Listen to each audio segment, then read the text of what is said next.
Okay, hey there, welcome to today and the Lyme Disease Summit, our Thrive with Lyme Disease Summit put on by Fusion Stretch and Wellness. I'm Elizabeth Elliott, your host, and I want to invite and welcome Sara. Is it Brunner or Brunner? Brunner, you had it right the first time. Okay, Yeah. to the episode today. So I want to share a little bit about Sara with you guys before we get started. And then we're going to kind of see where Sara wants to lead us and go from there. So, Sara was born and raised in rural Ontario. She did her undergrad in human nutritional sciences in Manitoba and an internship with the Northern Ontario School of Medicine. She was working in clinical dietetics, really active, ran half marathons, taught yoga, went to the gym, and walked their dogs regularly. In the spring of 2014, she was bitten, so she saw a nurse practitioner who treated her, assumed it was a spider bite, and really didn't treat her. At that time, she didn't know necessarily what to question that or even advocate for anything different. In 2016, she was diagnosed with Lyme disease, and at which point she became dependent upon her husband. He would have to carry her literally from the couch to the bed and the bathroom, everywhere. She started treatment in 2016 and did 1.5 years on oral antibiotics and oral and intravenous antibiotics, then switched to natural remedies from 2018 to 2021. She regressed badly in late winter 2021. She had a chance encounter with a new local surgeon who sent her back to her Lyme literate medical doctor, and she restarted antibiotics again in 2021. By February of this year, 2022, she started to really improve. She was able to start working again for the company she and her husband own, and she also has an online coaching business helping others add and gain tools and resources she has used to gain back her strength. She lives in Ontario with her husband and their dog, Vincent. Welcome, Sara. Thank you. Hi. Thank you so much for having me.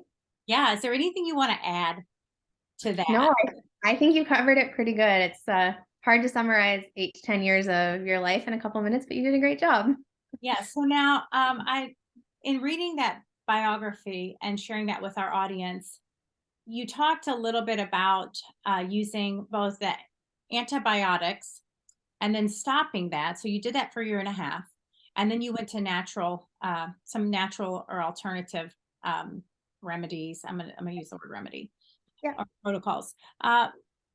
Now, when you were doing the intravenous and the oral antibiotics, how was that working for you? And did it work? I mean, if you stopped it, it makes me like, well, how do you make those decisions? Yeah, not lightly. That's one of the hardest questions actually people ask, like, how do you know you're making the right choice? Um, Hmm. I think you don't know. And I mean, that's life. You never know if you're making the right choice, but you take a few things into account. You make educated decisions, you inform yourself, you listen to your gut. I think intrinsically we all kind of know. You'll have a visceral feeling sometimes about something, whether it's the right way to go or the wrong way to go. It's that feeling in your gut when it's visceral. So um, I can't say that there's like a checklist that you can follow in order to make those decisions. But for me, when it started, by the time I had the diagnosis in early 2016, like as you mentioned, like I was really dependent on my husband for care. I couldn't stand up on my own. I couldn't walk. He would brush my teeth, like all of the things he had to do for me. So that season, I chose to work with a medical doctor just because I didn't have a lot of experience personally in non-traditional medicine. So it felt foreign and scary. I wanted to stick with what I knew. And at the time, that was Western medicine. Hmm. I also felt like for the severity I was in that season with how progressed it was, I felt like going with antibiotics was the right choice for me at the time. So that's what I did. We started kind of slow. It wasn't too terrible to begin with. It took about 4 months and I did notice an improvement. I wasn't leaning on him for absolutely everything. I still needed a lot of help, but I was gaining some independence back. I remember being in the doctor's office during one of my follow-ups and saying to him, like, they saved my life.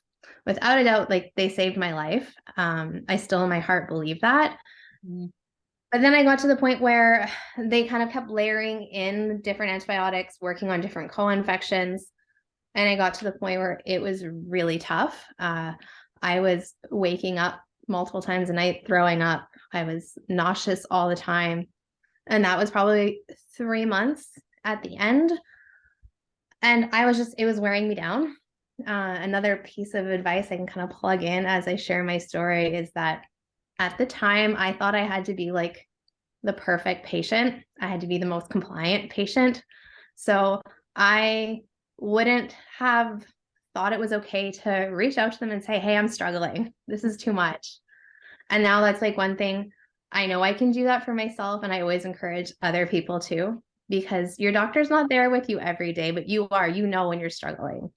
And whether it's physical or mental, like you need to share that with your doctor. So I didn't at the time. And for whatever reason, the universe kept kind of dropping these hints about one particular clinic in Europe, in Switzerland. Okay. It wasn't, it was a huge leap of faith to go into an completely alternative, I would say, universe, because it is some of the stuff I did over there was very different. But my husband is Swiss. His grandma lives close to that clinic. So for us, it was still kind of like going home at the end of the day. Mm-hmm. It wasn't as overwhelming. My husband was with me. I had a translator with me, Mm-hmm. him being my translator. Right. um, so making that choice, as overwhelming and scary as it was, I had just heard about it from 3 different people, completely unconnected, all Mm-hmm. within a short time frame. My family and my husband were all kind of, frustrated isn't the right word, but it was disheartening for them to watch me so sick all the time and kind of at this plateau in treatment where I wasn't really gaining any ground at that point. Mm-hmm. So everyone was supportive of, okay, something's got to change. Let's change something. And we just took a big spin in the other direction and took off to Switzerland. So I did that for natural medicine in general from 2018 to 2021. I did 3 trips back to Switzerland altogether, trying to work with that clinic with that much distance and time frame between us. I would wake up first thing in the morning at 6 o'clock and talk to my doctor, half asleep, because that's just the time difference we were working in. Right. The logistics were really difficult. They kind of kept me stable from where I was when I started, but I really didn't gain anything, I want to say, measurable. Mm-hmm. I do think constitutionally on the inside, I was rebuilding a lot of what was damaged from the infection, but also from the antibiotics, because antibiotics are harsh. They're meant to kill things, not just bugs. Like, even the good stuff dies too, right? So I think that did help build me back up, but I didn't gain any ground in terms of functionability from day to day. Right. So then, as you mentioned, it was just a chance encounter with a new local surgeon.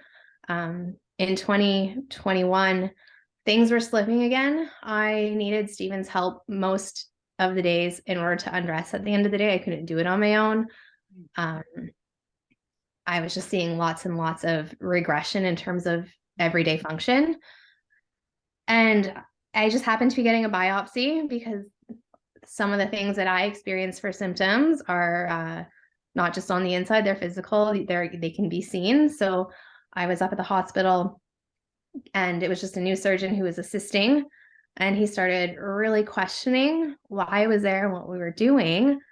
And I clammed up because, typically when we don't know a doctor and they seem to have a strong opinion about this illness, you're kind of expecting the worst. Because I think one thing a lot of people in this community have in common is having 1 or 2 bad experiences with the doctor, 1 or 2 if they're lucky, more if they've had poor luck with that. But he was actually coming from a place of being really well educated in this illness. He had a friend whose daughter, again, this is like the serendipitous moments of life coming together. He had a friend whose daughter was really sick. They told her she had MS, that she needed to get her affairs in order, that she wasn't going to survive for much longer. She ended up at the same clinic I was at. So he was like, go back. Go back. Why won't you go back? And I think part of the reason I hadn't considered it was also just because we were still in the middle of a pandemic. So Right. for me to travel, technically it's international, Canada, the US, like that was like a really overwhelming thought just getting there at that point. But I went back, and like you said, since early winter, I've finally, for the first time in all of these years, made progress. Well, that's great. So then, okay, so you're seeing a doctor here Yeah. in the United States Yeah. for your current treatment. And so when you say, I'm going to go back just a moment, and when you say you did like a spin, did you stop cold turkey? Okay. Yeah. Yeah. I went from being like the perfect compliant patient to the one who, at my very last appointment, I was like, oh, we're going to go visit my husband's family in Switzerland for Christmas. I will book something when I'm back. And I just didn't. I That's just completely disappeared because it was easier than telling them that things were hard and I needed to change. right. So then when I bet that was scary. I mean, Mhm. it's one of those decisions. It's like, I gotta either, face my fears, right, and just take the leap and have the faith. Uh, and so when you were there, you said some very alternative. You want to throw out like the wildest ones? Oh gosh. So I did blog about this. So if anyone's really curious, I did a daily journal every time I went there, and it's all on my website. Okay. Um, some of the most, some of them were really non-invasive, like different magnetic therapies. Mhm. So you don't really notice that you're in these machines or whatnot. One that was totally new to me, and like this is something I think you guys actually see a lot more in the States. In Canada, we don't have a lot of it, but like colonic hydrotherapy. Okay. Yeah, I was actually That was, coffee enemas or anything. yeah. No, they don't do those there. They were supportive of them, but no, like a full like colonic hydrotherapy, that was definitely invasive. Right. It doesn't hurt or anything when I say invasive, but I mean it's quite a procedure to take on with the practitioner who's basically a stranger. Um, the ones I disliked the most, I would say, were the more intense hyperthermia treatments. I found I did just one of them. It was really difficult. Um, and the one I disliked the most, and they seemed to like to do every day, was neural therapy. Mhm. And some doctors were a lot more excited to stick needles in you than others. During my first experience there, the doctor really liked working on scars. Okay. Sticking a needle into a scar hurts like heck. It just turns out I have a lot of them all over my body. So every time I saw her, I would break out in a cold sweat as she would be excited to just jab me with the needle. So I would say those were the most uncomfortable ones. I've had them into my sinus cavities where they go in through the inside of your mouth up into like under your cheek. I've had them around my temples, and like the needle's actually quite long to this day. I still don't understand how they got it in there and where it went. Um, I would say that was definitely for me personally, not that I'm afraid of needles, but I really just did not like those ones. They were painful. Yeah. And I think you're on edge, you're exhausted because you've traveled across the world. Um, it was just they just set me off for whatever reason every time. So then of the two, you're back on antibiotics, you're feeling better since you've started the antibiotics. And are you blending the natural with the uh Western? I think so. I always was to a degree with my original doctor when I was on antibiotics the first time. They do use some herbal therapies as part of their protocol. Mhm. Um, for myself, compared to when I did this in 2016, I had so many like supplements on board. I still do, but I've really pared it down. I think one thing I struggled with in the beginning is like, again, was trying to do all of the things all of the time. And it's just, you can't be 100% of the days. It's okay to have those seasons where you need a break from all the supplements, you take a little break.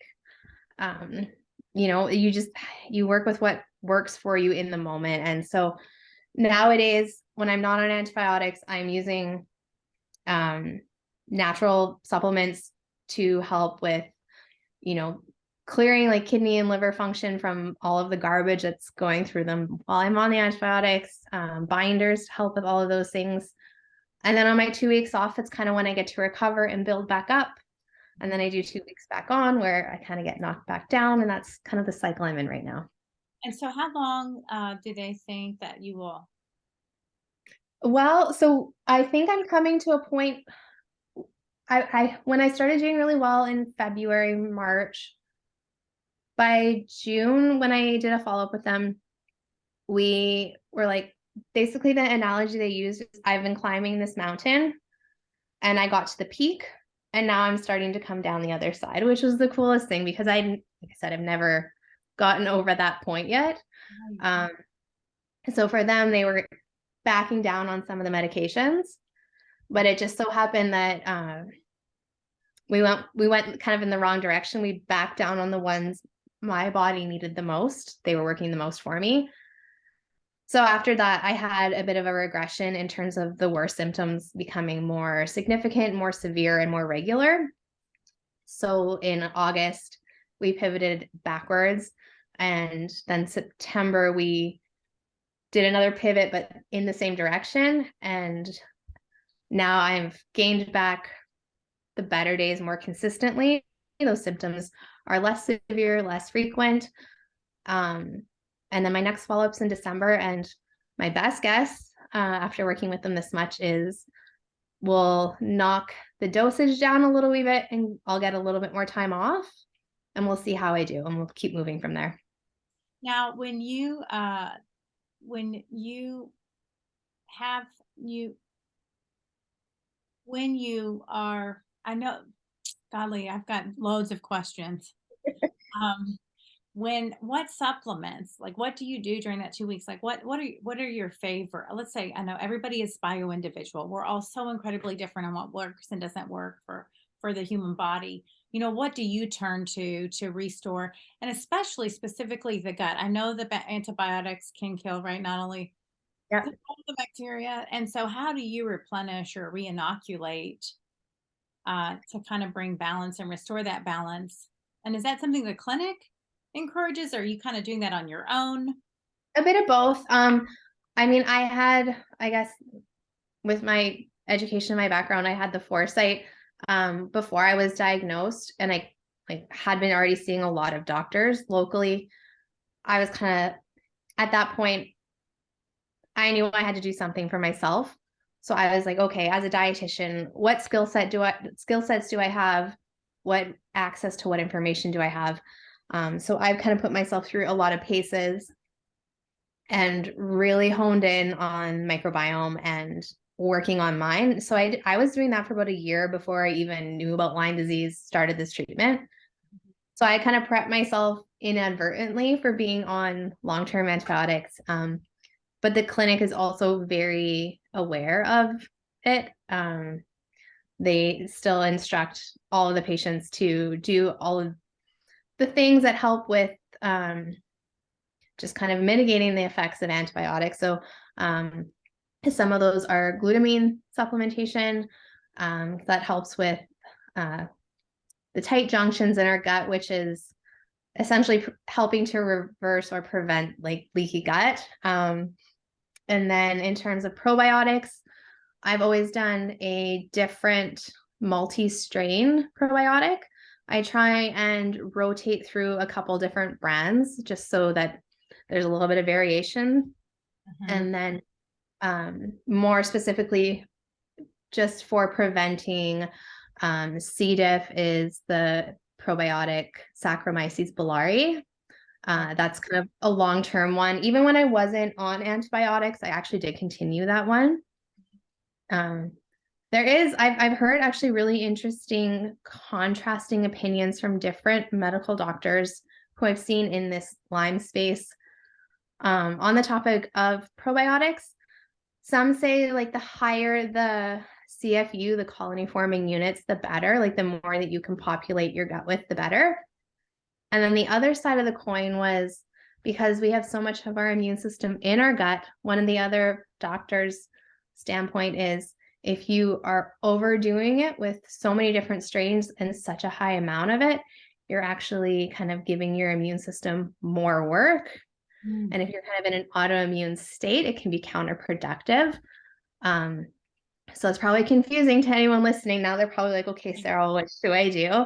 I would say work with your doctor, of course, because that's your person who you're making your plan with, and you should be involved. So have those conversations. Otherwise, in terms of like kind of dietary stuff, like really watching your added sugar intake is an important one. Those are kind of like the three basics I would say that are a little bit more universal. But right. And then aside from sugar, I know that actually when we were at our pediatrician for my daughter, they strongly refine staying away from the sugar, but also gluten and limited dairy. I know that is oftentimes recommended for many people with autoimmune. And do you find that that is helpful for you? I know no gluten for me makes me feel like 900 times better, even though yeah, that biopsy did not find that I'm celiac, you yeah. know? Mhm. Yeah, no, for me, the same thing. So like going back to when I wasn't diagnosed and I was like, okay, I need to do something. What I had done was I put myself through a really extensive, like very, very strict elimination challenge diet. It's not something I would ever put a client on to that degree because the compliance rate's so low. Like they're so difficult to get through. And the longer you do it, you're putting yourself at risk for a lot of micro and macronutrient deficiencies. But through that, I did identify gluten as being a huge, huge trigger for some of my symptoms. For myself, my joints hurt in an entirely different way. And now being on antibiotics, it's actually the amount of distension and bloating that will come as like, even if I eat the smallest amount, and it's more triggering right now. There is actually though a link that's really interesting. Some people genetically are more predisposed to have celiac disease in their lifetime. Those people may actually be candidates for also having maybe not celiac disease, but a non-celiac gluten sensitivity. And those can kind of present in more like typical ways or atypical ways. So I fall into the non-celiac category myself. Dairy, I find if I do use it a little bit more often, like for a while I was using just plain Greek yogurt in my smoothies to get the calories and protein up. But after a few days, I noticed I was getting really stuffy in my nose, like just inflamed. So for me, again, it's one of those things I can tolerate a little bit of dairy here and there, but it's not something I personally consume daily. So when you say it was a pretty strict elimination diet, I mean, I know they're all over the place, right? As far as how extreme they can be. And I hate to use the word extreme, but really, from all my research, it's truly the gold standard is to listen to your own body and eliminate and then add back. How many days did you, and then what? I mean, was it just meat? Or I mean, like, was it what? Yeah, so the other things that came about for me, there's certain nightshades. So if I were to have tomatoes or peppers on a really regular basis, I also get the same different kind of joint pain that I experience if I eat gluten. Okay. Potatoes don't bother me, but another one that gets me is soy. If I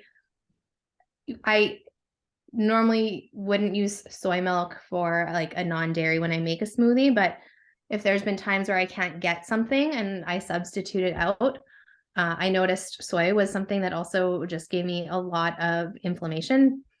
Mhm. in terms of how long I did the elimination challenge diet, it was probably a 2 month to 2.5 month procedure. The documentation you have to do for it is really extensive. Even if you're drinking like a flavored tea, like fall was coming and I love like the pumpkin spice flavors. So I had bought in like a whole box of tea from David's Tea. I know there's lots of different companies, but they all kind of do the same thing. When you flip those around and you look at the back, a lot of those typical foods that you're trying to work with an elimination challenge diet to identify, those common trigger foods, a lot of them are even in teas. So it's a lot of work. And then if you're not keeping really accurate records, you're kind of doing yourself a disservice, because then you can't go backwards and kind of really objectively look at what you're eating, what the symptoms are. But it's something that you need to work with a practitioner who's really knowledgeable in them. And again, like, I think there are other ways to do elimination challenge diets and figure that out for yourself without, again, with the word extreme, but without it being so extreme. Like, there's still a huge proportion of our life that's centered around food and family and celebration. And when we come together, those are all parts of it. And it's not enjoyable to go there and say, I can't eat anything. Right. Like, that's what brings people together. And you're already dealing with feeling unwell, with all of these things in your life changing, to say you can't eat 95% of what you normally ate. It's just, it's another layer of difficulty that people don't need to deal with. Right. Yeah, I hear that. And so I mean, we've got just a few moments. So I would assume that when you are working with a client, you are encouraging more of that, unless they're all in, right? Yeah, honestly, it's too much. If like, you need to be working with a doctor as well, so that you can properly actually, like, you want to be doing safety labs and stuff too, because of the risk of deficiency that's there. Right, right, right. So now you have an online coaching business, Yep. and I know we have such limited time. I want, I Minute and a half. um, and I'm sure when you are coaching, you're not just coaching. I know you're the Lyme dietitian, but I would imagine you're also integrating and talking about exercise, movement, right? A spiritual practice, whatever that is, meditation or prayer, coupled with, the nutritional, emotional, and then you're helping them address their environment, right? Yep. Uh, Yep. And mindset is a really big one. yeah. I mean, I could talk again for 30 whole minutes on just mindset. So then is that like, okay, real quick, I want you to share your information with the audience, and Yep.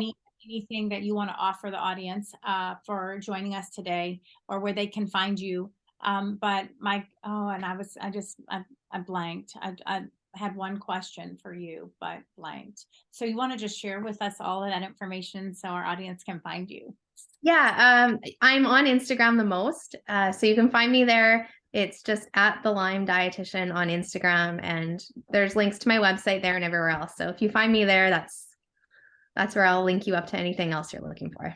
Okay, awesome. Oh, the question was, which one would you start with? Would you start with mindset, since you're talking about that as being such a big piece? I mean, I mean, they're all big, but I know, like, Yeah, I think it kind of depends on personality of the person, where they're at, what their goals are, how much they're willing to bite off at once. mhm, The one thing I've done in private practice over the years, which I had an in-person private practice before I got sick, we take small steps and you get them consistent, and then that just, like, it builds up your confidence within yourself to make changes, and then it starts snowballing and you gain momentum, and then more good things pull in with it. right. Well, that's awesome. Thank you so much. So you can find Sara Yeah.